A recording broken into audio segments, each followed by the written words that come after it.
ഇവിടുത്തെ വെറൈറ്റീസ് നോക്കുമ്പോൾ ഡിസ്റ്റിൻ്റ് ആയിട്ടുള്ള ഐറ്റംസാണ്.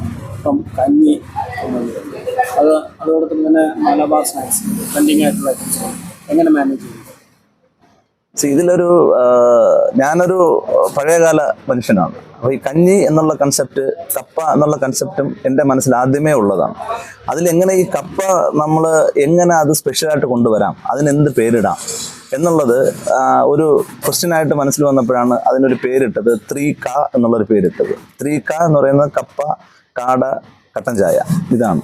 അപ്പം ഇതെന്താണ് 3K എന്നെല്ലാവരും ചോദിക്കും. അത് തന്നെയായിരുന്നു എൻ്റെ ബിസിനസ്സിൻ്റെ ഒരു പോയിന്റ് ഓഫ് വ്യൂ എന്ന് ചിന്തിച്ചാൽ അതിൻ്റെ ഒരു നേക്കും അതായിരുന്നു. 3K എന്താണ് 3K? അപ്പോൾ ഈ 3K എന്താണെന്ന് ചോദിച്ചു കഴിഞ്ഞാൽ ഇതാണ് അതിൻ്റെ സംഭവം. അപ്പോൾ എല്ലാവരും ഇപ്പോൾ 3K വേണം എന്നുള്ളതാണ്.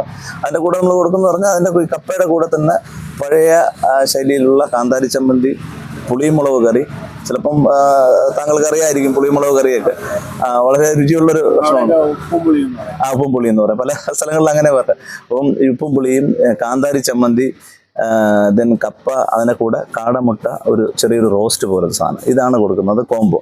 പിന്നെ കഞ്ഞി പറയുകയാണെങ്കിൽ കഞ്ഞിയും പയറും തേങ്ങാപ്പാലിൽ വേവിച്ച് അതിൻ്റെ കൂടെ തന്നെ വറ്റൽ മുളകും ഉള്ളിയും ഇട്ട് വെച്ച് അതിൻ്റെ കൂടെ ചമ്മന്തി, അച്ചാറും കൊടുക്കുന്നതാണ് ഈ ഒരു പഴയകാല കൺസെപ്റ്റ് എന്നുള്ളതാണ്. ഇപ്പോൾ ഇത് എന്തുകൊണ്ട് ഇനി അത്